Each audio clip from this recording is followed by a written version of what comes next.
제1장 전쟁을 부르는 세부치 세도마. 과거 중세시대 대장장이들 사이에선 철광석이 없어지면 이런 이야기를 했죠. 세도마가 찾아왔으니 전쟁을 준비해야겠네. 그럴 때면 소금과 돼지의 피를 묻힌 철광석을 녹여 제사를 지내고 평소보다 철광석 매입량을 몇 배로 늘렸다고 합니다. 세도마의 큰 특징은 철광석을 주식으로 하고 울음소리는 마치 모루에 망치를 부딪히는 소리를 낸다고 합니다. 그렇기에 만약 대장간이 없는 마을에서 세부치가 부딪히는 소리가 난다면 세도마가 나타났다고 생각했죠. 또한 전해져 오는 이야기로 세도마는 전쟁을 부르는 세부치라고도 불렸는데, 세도마가 나타났다는 이야기가 들리면 꼭 빠른 시일 내에 전쟁이 일어났다고 합니다. 또한 세도마의 생김새는 목격담마다 조금씩 다르지만 큰 특징 몇 가지가 있습니다. 멧돼지와 비슷하다는 점, 강철같이 빛나는 뿔이 있다는 점, 그리고 실제로 세도마를 직접 마주했다는 대장장이의 목격담을 통해 그 모습을 자세히 유출할 수 있었죠. 10년 전쯤 제가 아버지 밑에서 조수로 일할 때였어요. 모두가 잠든 새벽에 대장간에서 망치 부딪히는 소리가 나 아버님이 작업을 하시나 생각하곤 대수롭지 않게 대장간으로 향했어요. 그리고 대장간 근처에 바닥에 철광석이 너그러져 있는 걸 확인했죠. 전 도둑인 줄 알고 소리를 지르며 대장간 문을 걷어찼어요. 거기에 있던 건 철광석을 개걸스럽게 먹고 있던 세도마였습니다. 제 아버님이 세도마에 대해 설명했던 적이 있었기에 전 단번에 그 생문체가 세도마인 걸 알았죠. 실제로 보니 세도마는 멧돼지와 매우 비슷하게 생겼지만 덩치는 곰 같았으며 근육은 엄청 많았고 머리엔 강철 같은 큰 뿔이 있었어요. 또한 털은 별로 없고 피부는 마치 석탄 같았고 피부색은 칠흑같이 어두웠으며 눈은 마치 보석처럼 빛났어요. 그 이후 저는 대장간에서 도망쳐 바로 아버지를 깨우곤 말씀드렸죠. 드디어 세도마가 찾아왔다고.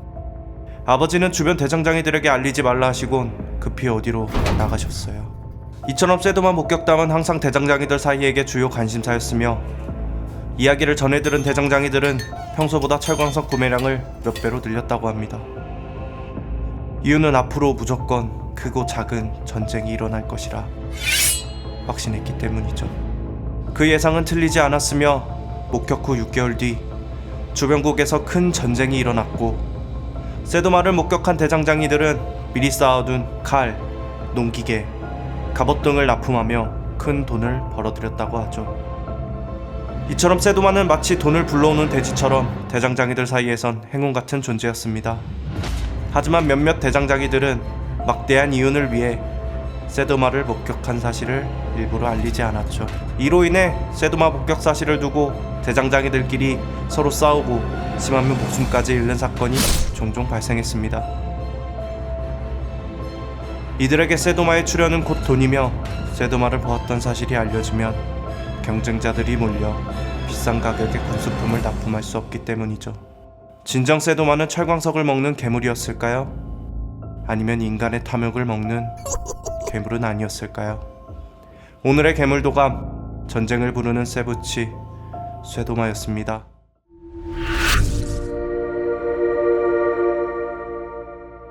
오늘의 괴물도감, 숲속의 비명, 앵무새 인간, 지아바레스. 10세기 말 중세 유럽, 모든 무역품은 코논성을 지난다고 해도 과언이 아니다. 라는 말이 있을 정도로 귀족 중 가장 부유하다는 코논 백작.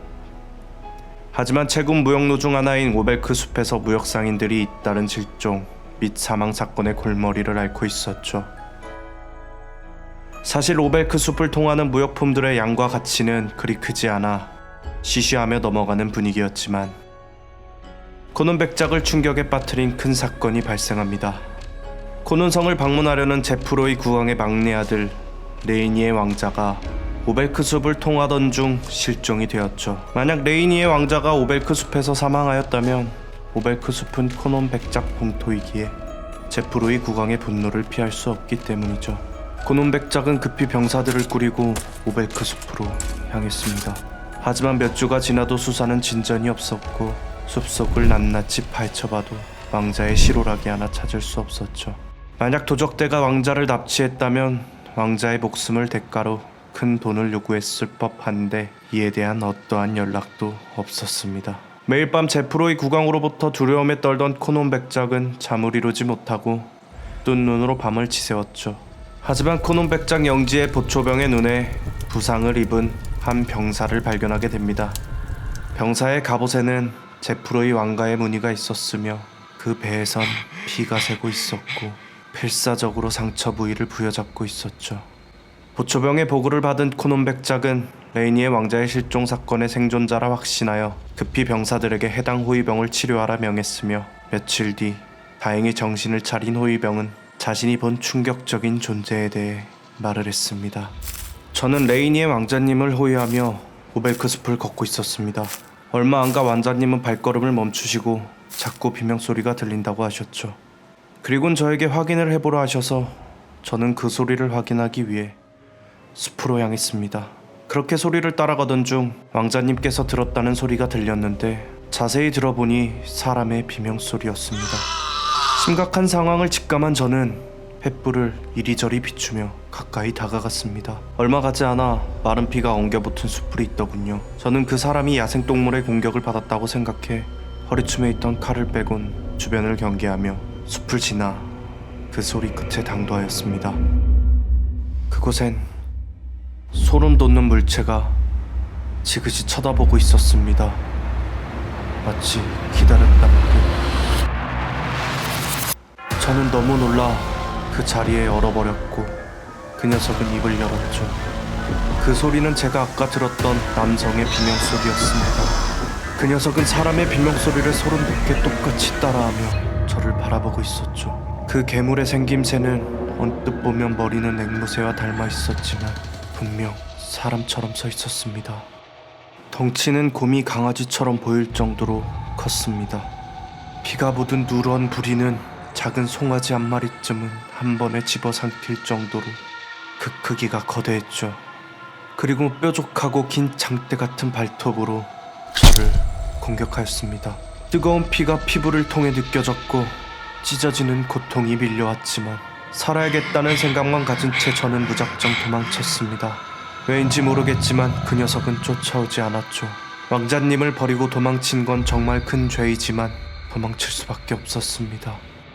이후 그 즉시 코논 백작은 군병들과 함께 왕자의 호위병이 말한 장소로 이동했으며 호위병이 말한 장소에는 마른 피들이 엉겨붙은 숯불이 즐비하였고 루메 왕조의 무늬가 새겨진 망토가 나무에 걸려 있었죠. 코논 백작은 체념한 듯 고개를 떨구었습니다. 하지만 아득히 검은 숲을 사이로 비명소리가 들렸습니다. 해당 비명소리가 왕자라고 확신한 코논 백작은 급히 모든 군병들과 함께 목소리를 쫓으며 달려나갔습니다. 그 이후 소리 끝에 다다랐을 땐 호위병이 말한 앵무새 인간이 서 있었습니다. 그리고 그 옆엔 살해당한 왕자의 시체가 있었죠. 앵무새 인간은 왕자의 비명소리를 소름돋게 따라하며 백작과 군사들을 향해 한 발 한 발 다가갔습니다. 순간 코논 백작은 깨닫습니다. 이 괴물은 왕자의 병사를 일부러 놓아주어 우리를 끌어들였구나 하고요. 그로부터 며칠 후 코논 백작이 야영지로 돌아오지 않자 백작의 기사와 군사들은 오벨크 숲으로 향했고 곧 끔찍한 광경을 목격하게 됩니다. 정신이 나간 듯 코논 백작은 레이나 왕자 시체를 바라보며 귀를 막고 있었고 그 주변엔 시체들이 즐비하였습니다. 기사는 재빨리 백작을 말에 태우고 성으로 향했습니다. 그날 이후 백작의 서기관은 그날 백작과 살아남은 병사들에게 보고 들은 모든 내용을 정리하여 제프로의 국왕에게 보고하였습니다. 이후 이 괴물은 숲속의 비명이라는 뜻의 지아바레스라는 이름으로 불렸으며 숲속의 비명 지아바레스는 자신이 죽인 인간의 목소리를 따라하며 사람들을 사냥한다. 오베크 숲 사건 역시 모두 새벽에 이루어진 것으로 보아 지아바레스는 야익성이며 밤에 사냥한다. 그렇기에 만약 어두운 숲속을 걷다 뜬금없이 비명소리를 듣게 된다면 그 소리가 자신의 친구 혹은 가족이라도 급히 자리를 떠야 한다. 지아바레스의 생김새는 앵무새와 비슷하고 크기는 3m 정도이며 몸은 근육질이고 깃털이 있다. 마치 사람처럼 이족보행을 하며 빠르게 달리고 높이 뛸 수 있으나 날지는 못해 보인다. 지아바레스가 목소리를 따라하며 사냥을 하는 이유는 공포와 고통에 찬 인간의 비명소리를 흉내내는 그 자체를 좋아하는 것 같다고 정리한다. 그 이후 제프로의 국왕은 사망한 왕자와 병사들의 장례식을 끝마치고 해당 사건이 일어난 오베크 숲 일대를 불로 태워버렸고, 유배당한 코논 백작은 정신병에 걸려 자신의 귀를 자르고 괴물로부터 자신을 보호하기 위해 지하 감옥에 자신을 가둔 채 쓸쓸히 죽어갔다고 전해집니다. 오늘의 괴물도감, 숲속의 비명, 앵무새 인간 지아바레스였습니다.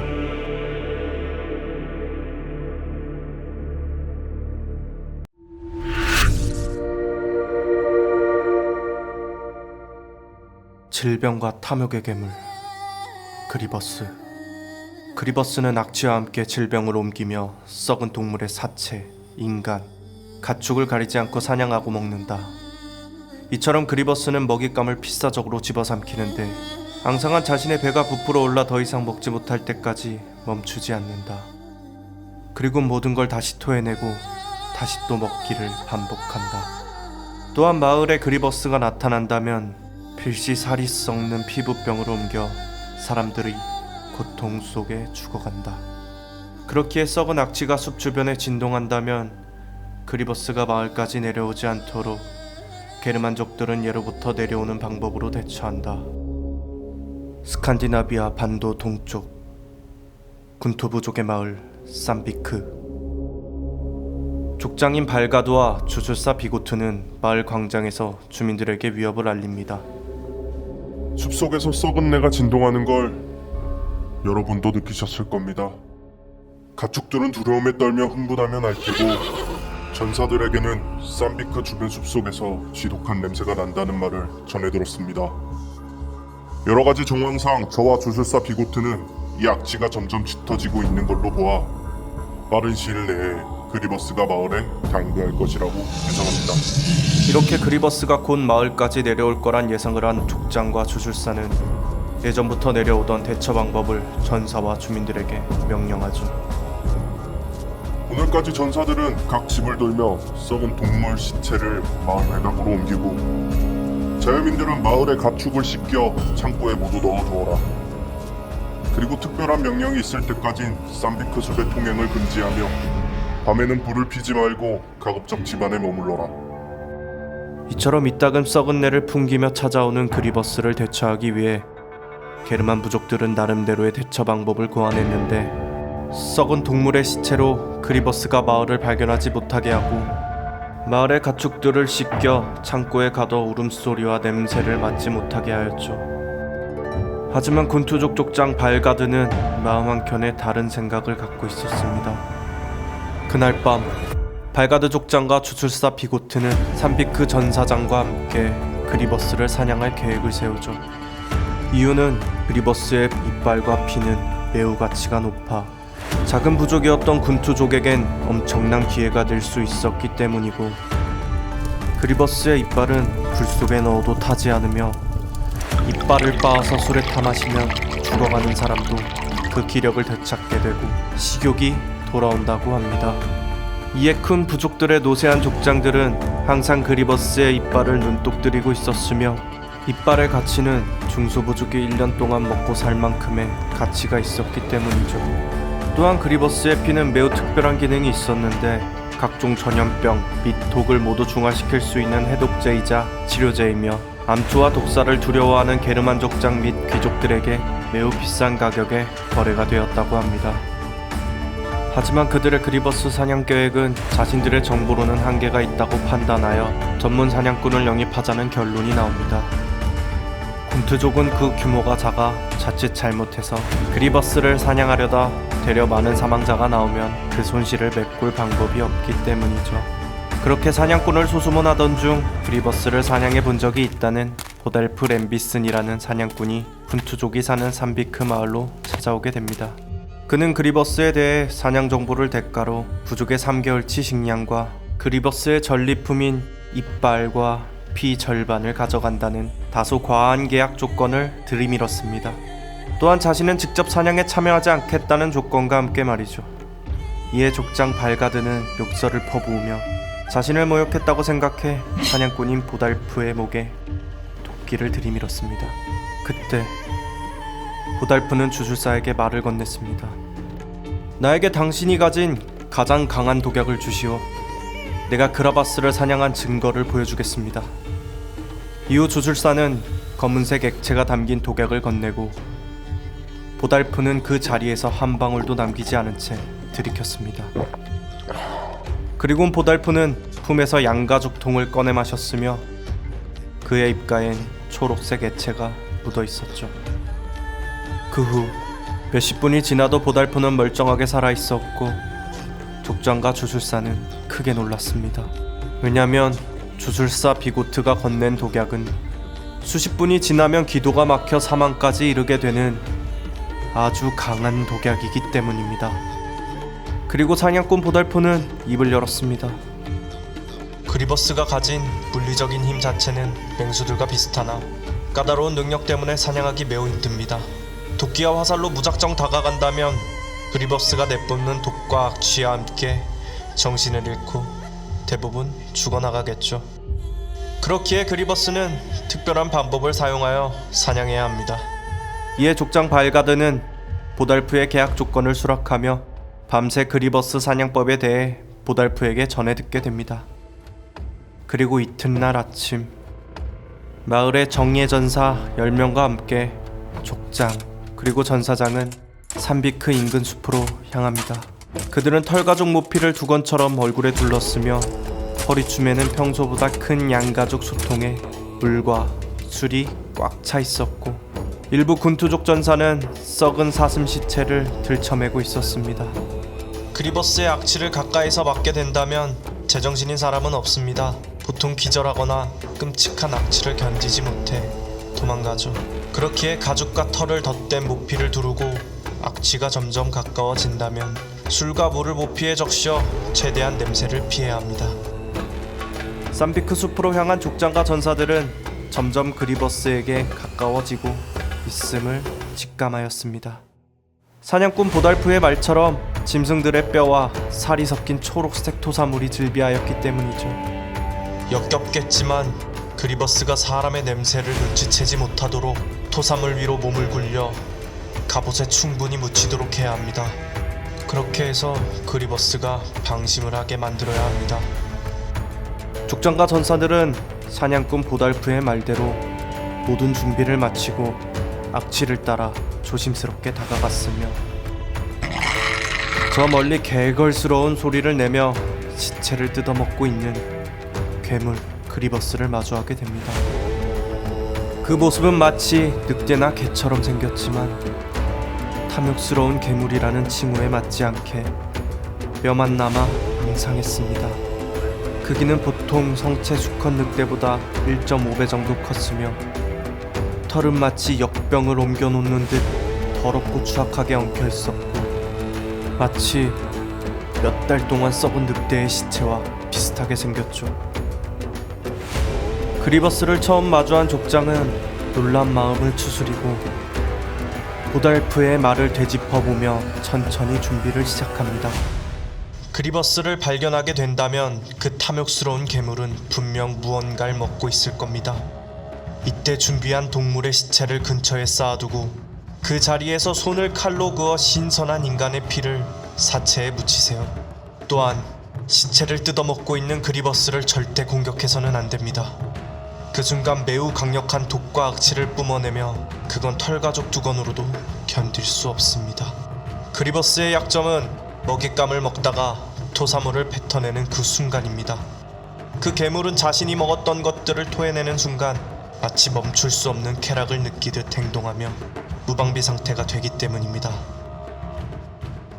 이후 그리버스는 사람의 피가 묻은 사슴의 썩은 시체 곁으로 빠르게 다가와 개걸스럽게 침과 피를 흘리며 먹기 시작하였습니다. 악취를 풍기며 끔찍하게 사체를 찢으며 먹던 그리버스는 갑자기 역겨운 소리를 내더니 초록색 토사물을 뱉어내기 시작합니다. 족장은 이 순간 전사들에게 공격 명령을 내리고 일순간 훈련된 전사들의 무수한 도끼가 그리버스를 향해 내리꽂혔습니다. 하지만 소름 돋게도 그리버스는 도끼에 맞아 죽어감에도 구토를 멈추지 않고 쾌락을 맛보듯 계속 토사물을 뱉으며 죽어갔습니다. 그리버스 사냥에 성공했음에도 그 모습이 너무 끔찍하여 족장과 전사들은 구역질을 하고 토를 하였습니다. 이후 멀리서 그리버스 사냥에 성공한 군트족을 바라보며 사냥꾼 보달프는 전리품을 나누기 위해 다가왔습니다. 하지만 족장의 마음은 바뀌어 있었습니다. 막상 그리버스를 손쉽게 잡고 나니 약속하였던 이빨과 피를 나눠주기 싫었던 거죠. 도끼를 들이밀어 발가드 족장은 말합니다. 전리품을 탐하지 않고 그냥 3개월치 식량만 받고 꺼져라. 보달프는 의문의 웃음을 지으며 산비크 숲을 유유히 떠났습니다. 생각보다 별다른 저항 없이 떠나는 보달프를 뒤로하고 족장과 전사들은 그리버스를 맨손으로 만지며 환호하고 도축을 시작하였습니다. 미처 제가 말씀을 못 드렸군요. 그리버스를 사냥한 후에 바로 도축하지 마시고 저를 꼭 기다리십시오. 그 괴물은 온갖 질병의 산물입니다. 제 지시에 따라 그리버스의 몸에 준비한 술을 붓고 불을 붙여야 하며 동시에 제가 가져온 은관을 통해 이 괴물의 피를 뽑아야 하고 그 역시 은통에 담아야 합니다. 이빨은 어차피 불에 타지도 녹지도 않으니 마지막에 챙기시면 되고요. 그리고 마을로 돌아가기 전 사냥에 동원된 모든 것을 불태우시고 제가 가지고 있는 그리버스의 피를 마셔 사냥하는 동안 노출된 질병과 독을 해독하셔야 합니다. 그렇지 않으면 군투족은 모두 살이 타는 질병을 얻게 되지요.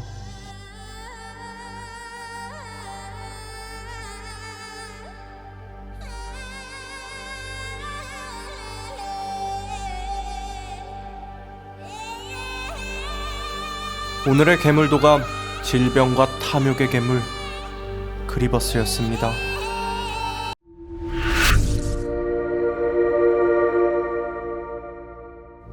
사막의 신기루 괴물 네파라.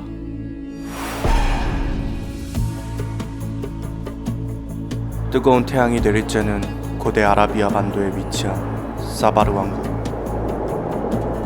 수사관 무네르는 변두리 작은 마을 미트리카에서 일어나고 있는 실종 사건을 조사하기 위해 왕국의 명령으로 사막을 횡단하고 있습니다. 수사관 무네르는 자신의 명예에 아무런 도움이 안 되는 미트리카 실종 사건을 맡게 되어 화가 많이 난 상태였습니다. 무네르는 하루빨리 부와 명예를 얻고 싶어 했으며 왕궁 귀족들의 의뢰를 해결하며 불을 쌓아 아름다운 귀족 여인을 아내로 맞이하고 사치스러운 생활을 하고 싶었기 때문이죠. 짜증 섞인 무네르의 투정 자의로 작은 마을 미트리카가 그 모습을 드러냅니다. 마을에 도착한 무네르는 지체 없이 미트리카의 촌장 자이단 알바두르에게 향했고 실종 사건에 대해 자세한 설명을 듣습니다. 물을 기르러 가던 청년들과 마을 보초병 그리고 무역 상인들까지 그 어떤 흔적도 없이 그냥 먼지처럼 사라졌습니다. 그나마 얻은 정보로는 실종된 사람들 모두가 아리드 사막을 향했다고 합니다. 그들을 찾으려 병사들을 파견하여 미트리카 주변 아리드 사막 일대를 수색해보았지만 돌아온 건 병사들마저도 실종되었다는 소식뿐이죠. 그 이후 실종 소문은 이미 퍼질 대로 퍼져서 미트리카에 매주 매월 방문하는 무역 상인들마저도 그 발길이 끊겨 저희는 이도 저도 못하는 상황이죠.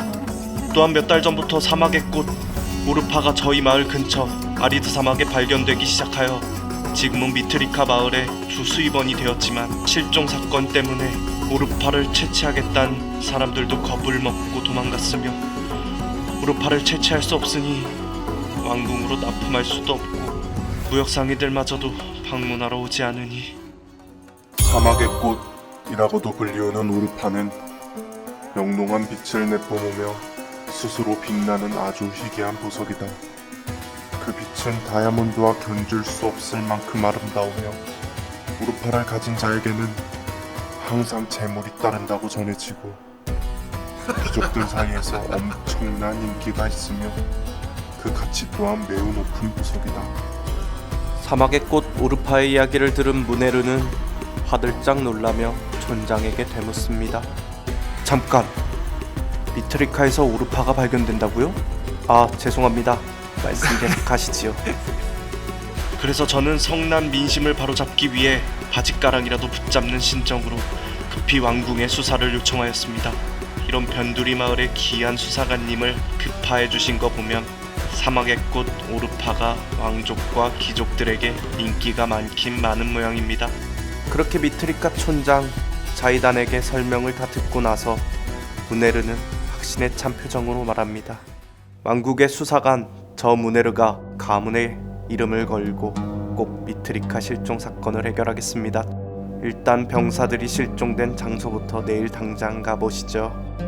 사실 돈과 명예밖에 모르는 무네르가 이렇게 말하는 이유는 미트리카에서 발견되는 사막의 꽃 오르파를 자신의 주도하에 확보할 수만 있다면 왕국의 귀족들에게 막대한 지원을 받을 수 있다고 생각했습니다. 또한 왕궁의 더러운 속마음을 눈치챈 무네르는 왕궁도 사막의 꽃 오르파의 납품만 정상화된다면 아무 문제가 없을 거란 것을 깨달았죠. 어둑한 사막에 밤이 내려오고 탐욕스러운 표정을 지으며 숙소로 향하는 무네르의 곁으로 나이가 지긋해 보이는 노인이 접근합니다. 이북의 젊은 수사관 꼭 네파라를 만나러 가야 하겠는가? 필시 목숨을 잃을 텐데 실종 사건은 괴물 네파라의 수은일세. 뭔가 수상해 보이는 노인을 보고 무네르는 귀찮은 듯 말을 합니다. 네파라? 괴물? 영감님, 오늘 하루는 저에게 매우 피곤한 날이었습니다. 그냥 갈 길 가시지요. 이후 숙소로 가려는 무네르를 다시 붙잡은 노인은 애처로운 눈빛으로 바라보며 말을 합니다. 꼭 가야 한다면 이 말만 명심해 주시길 바라네. 마음을 비우고 삿된 욕망을 멀리 하시게나. 이렇게 무네르와 노인이 말을 나누고 있는 모습을 자이단 촌장이 발견하곤 노인을 바닥에 매몰차게 밀치며 말을 합니다. 이 노인네는 몇 주 전부터 실종 사건이 괴물 때문이라는 둥 미친 소리를 계속하였습니다. 덕분에 오르파를 채취하던 노역군들이 모두 도망가 버렸죠. 노인에게 침을 뱉으며 촌장은 수사관 무네르를 숙소로 안내하였고, 촌장의 안내를 받으며 숙소에 도착한 무네르는 내일 수사를 위해 잠이 듭니다.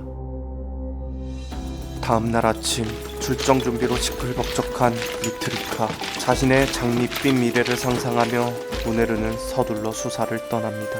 이번 원정에는 미트리카 촌장 자이단과 마을의 경비대장, 그리고 아리드 사막의 잔뼈가 굵은 길잡이가 함께하였습니다. 오늘도 역시 긴 아지랭이가 꼽힌 아리드 사막을 걷던 미트리카 수사 원정대는 잠시 쉬어가기로 합니다.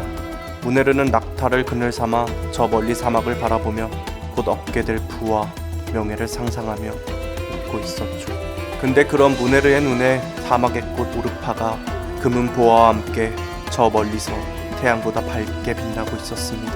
무네르는 눈을 비비며 다시 확인해 보았지만 그건 정말 누가 보아도 금은 보화 꾸러미였습니다. 무네르는 오르파와 함께 금은 보화를 혼자 독차지하기 위해 아무에게도 말을 하지 않고 그 자리에서 박차고 일어나 그곳으로 향했습니다. 오르파와 황금이 모래처럼 수북한 금은 보화를 마주한 무네르는 기쁨을 주체하지 못하여 미친 듯 웃었으며 주머니가 될 수 있는 모든 곳에 보물을 쑤셔 넣었습니다. 이후 수사관이 사라진 걸 알아챈 촌장은 저 멀리서 모래를 자신의 소매에 넣고 있는 무네르를 발견합니다. 아리드 사막의 뜨거운 열기에 수사관 무네르가 미친 것으로 판단한 촌장은 경비대장과 함께 그를 진정시키려 다가갔습니다.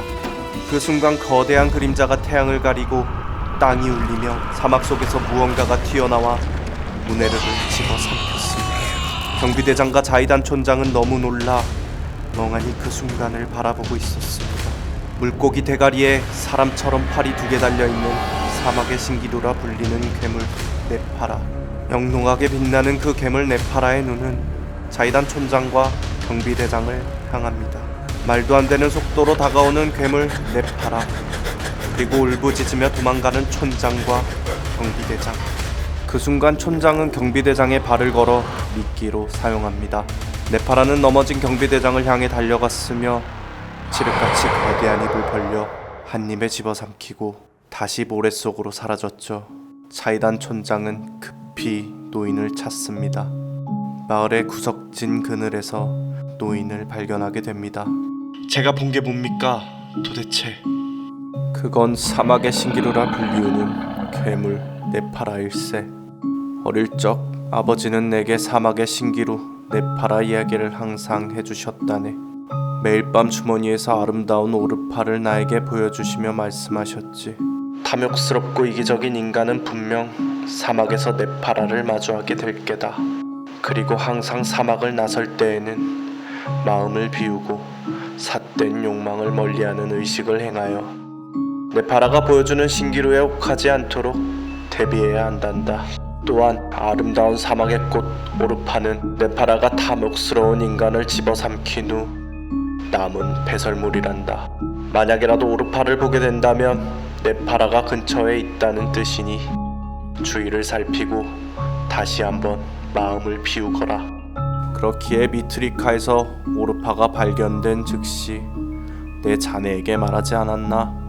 괴물 네파라가 마을 주변에 나타날 것이라고.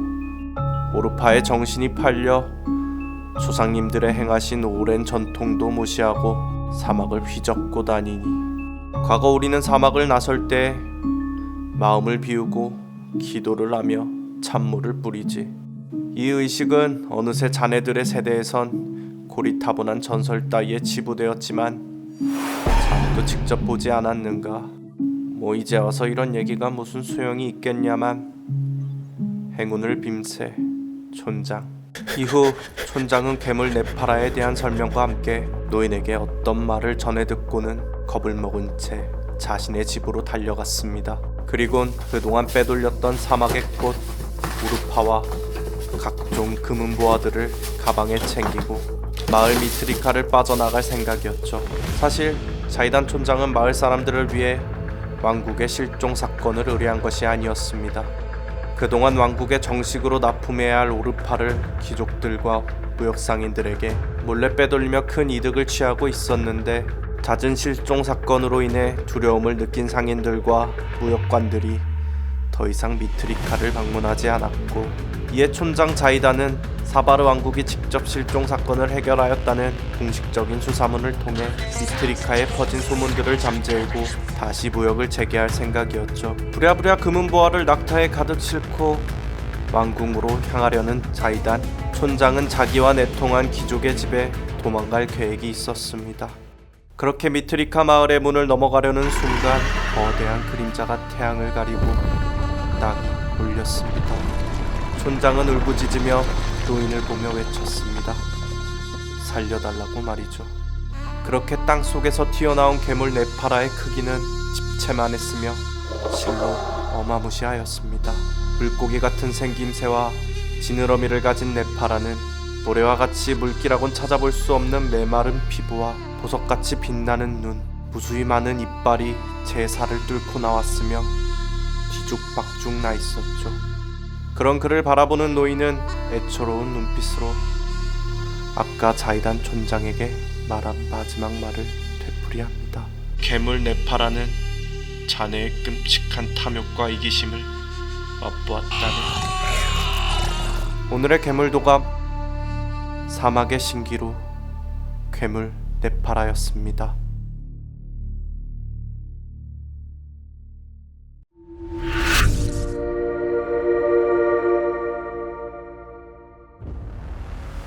바다의 이빨, 괴물의 적선, 그리도호. 18세기 대서양 한복판, 금괴와 설탕을 가득 실은 상선과 이를 호위하는 군함 4척이 폭풍우를 뚫고 무서운 기세로 달려가고 있습니다. 이때 상선과 호위선 곁으로 거대한 해적선이 빠른 속도로 달려오고 있습니다. 긴급한 상황 속에서 대형 제국 호위 함대를 책임지는 에디 중령은 전투 준비를 명령하고 호위 군함은 뱃머리를 돌려 거대한 배 한 척에게 수십 발의 대포를 발사합니다. 하지만 영국 호위 군함이 발사한 대포를 맞고도 침몰되지 않고 폭우 속에서 메아리 치는 거대한 울음소리만 되돌아왔을 뿐이었습니다. 그리고 순식간에 호위군함 4척을 공격하는 의문의 해적선, 번쩍하는 천둥번개 사이로 끔찍한 모습을 한 해적선의 모습이 비춰집니다. 괴물같이 거대한 입을 벌린 해적선, 상선의 선원들과 선장은 압도적인 그 괴물의 모습에 공포를 느끼고 바다로 뛰어듭니다. 그렇게 대영제국의 상선들과 군함은 바다로 가라앉습니다. 1730년 해적의 황금기가 저물어가고 큰 규모를 자랑하던 카리브해의 해적연합은 영국의 해군들에게 패배하여 해산되었습니다. 몇몇 해적 패거리들과 선장들은 영국의 왕립 해군에 붙어 해적 저항 세력들의 정보를 팔아넘기며 간신히 목숨을 부지하고 있었고, 두려움에 떨며 활동을 하던 무역회사들은 각종 귀금속과 설탕, 술, 노예 등 다양한 무역품들을 싣고 보다 활발하게 활동할 수 있었다고 하죠. 하지만 최근 아메리카에서 오는 수많은 금괴와 상아, 설탕 등을 실은 매우 큰 규모의 상선들이 모두 침몰하였다는 소식이 전해졌죠. 침몰된 상선들에게 실린 금괴와 설탕들의 양과 가치는 매우 높았기에 대영제국은 이를 그냥 넘어갈 수 없었고, 또한 대영제국의 군함 4척이 함께 호위를 하고 있었기에 국왕 또한 그 염려가 매우 컸습니다. 이에 왕국은 왕립 해군 데미안 앨런 아이작 대령에게 해당 사건을 조사하라 명했습니다. 데미안 대령은 우선 바다의 여우라고 불렸던 과거의 해적 선장 존 올데이를 만나기 위해 그가 머무르고 있는 선술집으로 향합니다. 존 올데이는 과거 바다의 여우라고도 불리울 만큼 매우 교묘하고 야비한 해적 선장이었지만 그의 정보력은 해적들 사이에서 값어치가 높았으며 해적연합의 지략가로서 활동했었죠. 하지만 해적시대가 저문 지금은 그저 영국 해군의 빌부터 정보를 팔아 생계를 유지하는 거머리 같은 존재였죠. 데미안 대령은 단도직입적으로 존 올데이에게 말합니다. 이 거대한 상선들은 4척의 호위선과 같이 대서양을 가로지르고 있었다. 만약 이를 약탈할 수 있는 해적단이 있다면 분명 거대한 세력을 가진 놈일 것이며 당신은 절대 모를 리 없을 터. 그들의 자세한 정보와 은거지를 말해보게나. 지금 내 목이 날아가지 않고 이렇게 럼주를 마시며 호화스럽게 살아있는 대가를 치르려면 거짓없이 싹 다 말해야 할 걸세. 캡틴 존, 명심하시게. 이에 마시던 럼주를 비우고 바다의 여우 존 올데이 캡틴은 입을 열었죠. 해적연합을 주도하던 위대한 4명의 해적들, 바다의 여우, 바로 저와 갓난뱅이 청년 버클리, 시끄러운 이빨 알린, 그리고 죽은 자들의 친구 램지. 저를 제외한 나머지 2명의 선장들은 대영제국과의 전쟁에서 장렬하게 전사하였습니다. 제가 보증하지요. 옆에서 배가 가라앉고 죽는 걸 지켜보았으니까. 하지만 죽은 자들의 친구 램지의 생사 여부는 저도 잘 모릅니다. 유럽에서 가장 빠른 해적선을 보유한 램지라면 살아남았을 수도 있습니다. 그리고 얼마 전 흥미로운 소문도 바람과 함께 저에게 다가왔지요. 침몰된 줄 알았던 램지 선장의 해적선인 그리도우가 카리브해와 대서양에서 발견되었다는 소식이지요. 저주가 걸렸다, 죽음을 먹고 다시 살아났다 라는 등 허무맹랑한 소문들도 있지만 확실한 건 해적들 사이에서 그리도우의 배와 깃발을 헷갈려하는 놈들은 어디에도 없을 겁니다. 이후 데미안 대령은 존 올데이의 말을 믿지 못하는 듯 더 그럴듯한 거짓말을 해보라며 소리쳤습니다. 왜냐면 제 아무리 위대했다던 해적이라도 대영제국의 군함 4척을 단 한 대의 해적선이 침몰시킬 순 없으니까요. 하지만 존 올데이는 램지 선장에 대해 말을 합니다. 선장 램지의 향예술은 온 유럽을 통틀어도 최고이며 동시에 세상에서 가장 빠른 배 그리도우와 전투 경험이 많은 베테랑 해적들, 대영제국과의 전쟁에서도 램지 선장의 그리도우는 전열에서 가장 먼저 해군을 맞이하여 군함 수십 대를 혼자 상대하였습니다. 이때 존 올데이의 말을 듣던 데미안 대령에게 부관 클리먼츠가 다급하게 뛰어옵니다. 이번 침몰 사건에서 간신히 살아남은 생존자를 발견하였다는 사실을 전달하죠. 데미안 대령은 존 올데이를 뚫어지게 쳐다보며 말을 합니다. 네 말이 사실이 아닐 경우 넌 참수형에 처할 것이다. 이후 데미안 대령은 살아남은 생존자가 있다는 호프엘 부두로 향하였습니다.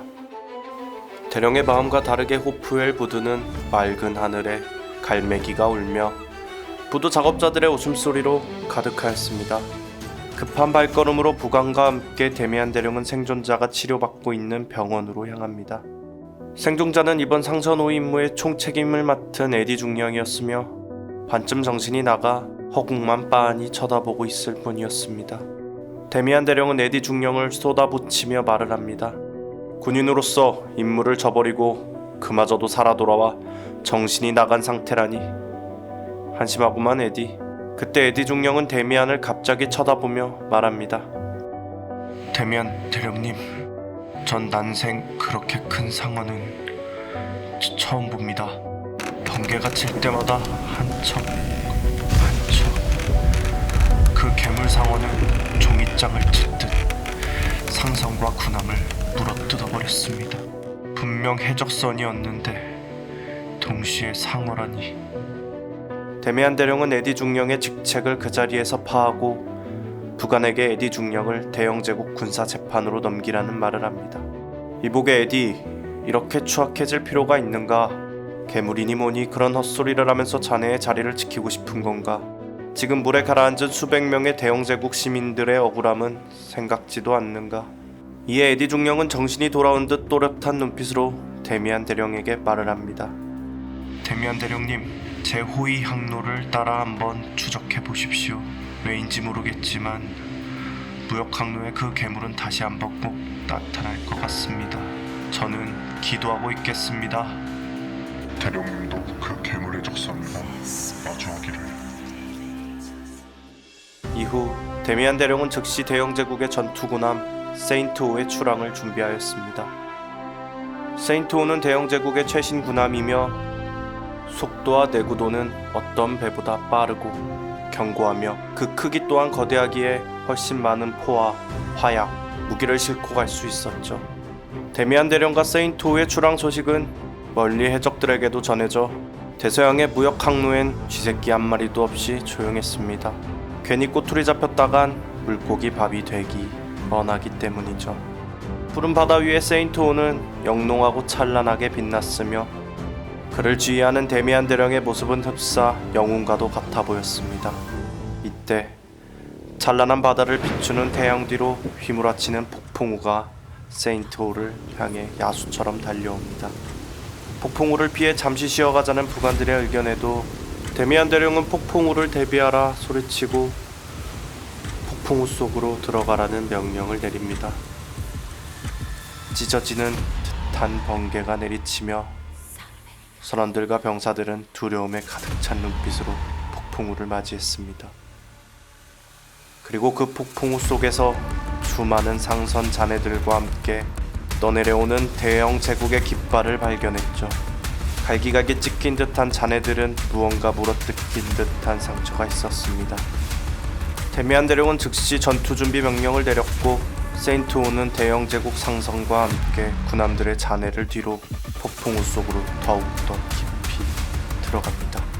이때 부관 클리먼츠는 조타소 근처에서 데미안 대령에게 소리치며 보고합니다. 아직 잘 식별되진 않지만 저 멀리 폭풍우 속에서 거대한 배 한 척이 세인트호로 달려오고 있습니다, 대령님. 하지만 아직 거리가 멀어 좀 더 지켜보는... 아니 이럴 수가... 이렇게 빨리? 부관 클리먼츠의 만안경에 보인 거대한 배는 상상을 초월하는 속도로 세인트호를 향해 달려오고 있었습니다. 당시 60문 이상의 대포로 무장한 3, 4등급 함선 이상의 전열함들의 평균 속도는 8노트 정도였지만 세인트호보다 더 거대해 보이는 이 배는 최소 30노트의 속도로 달려오고 있었기에 클리먼츠는 소스라치게 놀라며 대령에게 보고를 합니다. 저 깃발은 존 올데이가 말한 MG 선장의 그리도의 깃발입니다, 대령님. 데미안 대령은 세인트호에게 공격 명령을 내렸으며 수백 문의 대포는 단 한 척의 해적선 그리도호를 향했습니다. 세인트호의 선원들은 데미안 대령의 발포 명령만 기다리고 있었죠. 그리도호는 이러한 상황에서도 꿋꿋이 달려오고 있었습니다. 긴장감과 전운이 감도는 그때 폭풍우마저도 뚫고 들어오는 거대한 괴오름소, 그리고 차츰 드러나는 그리도우의 모습.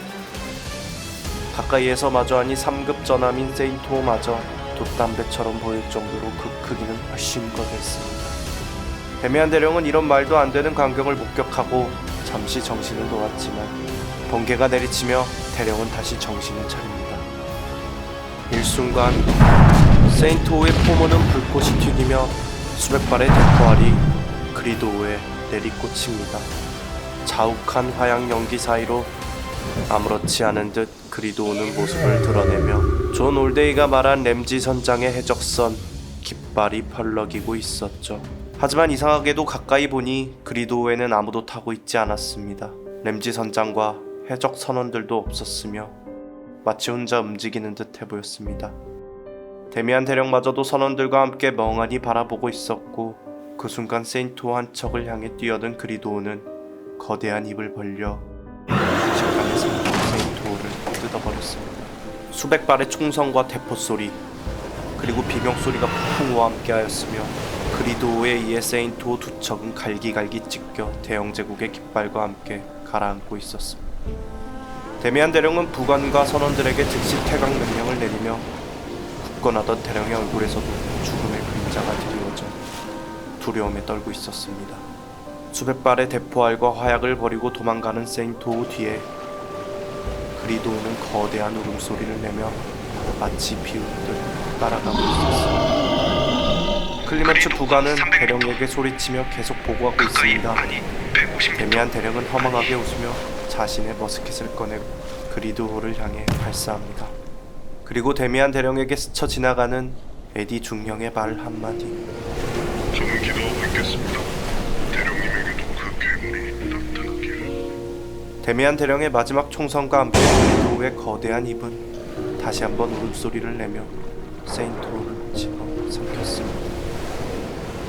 이후 대영 제국의 국왕 윌리엄 3세는 해당 항로를 죽음의 항로라고 칭하여 금하였고, 바다의 황제라고 불렸던 영국 함대의 위상이 흔들릴 것을 우려해 해당 사건에 대한 진실들은 국왕 및 몇몇 장군들만 알고 있었습니다.